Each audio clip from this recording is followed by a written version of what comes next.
I did not anticipate that there'd be such a stalwart effort to make sure that the most important thing was that President Biden didn't get anything done.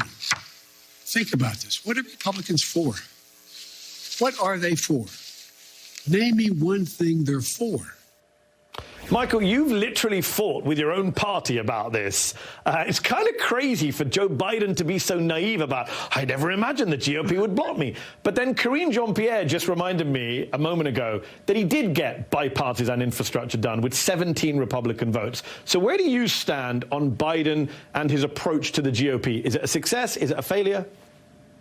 I think it's, in the main, a failure. I think it's a failure because there was this expectation. The one thing about having served in the Senate for 38 years, having these relationships with these senators, you know, a Mitch McConnell of the 1980s, 90s, the early 2000s is not the Mitch McConnell today, and that's the difference.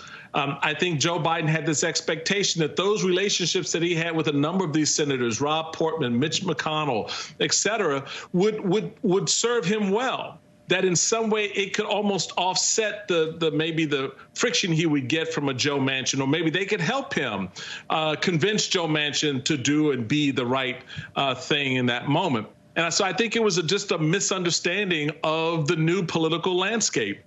The reality of it was what Mitch McConnell said about Obama in 2008 applied to him in 2022. And I just think the realities for him came home to roost in a way that he was not prepared for. But what's worse, Mehdi, is the fact that his staff, his political staff, yes, couldn't figure out how to pivot and how to move the president into a position where he actually having the upper hand, as Tommy just pointed out, on so many things that the administration was able to do despite that difficulty with Republicans. That messaging got lost in translation, and 60%, again, to Tommy's point, look at their personal economy and go, things aren't good, when in fact, around them, it really is a lot better than it could have been.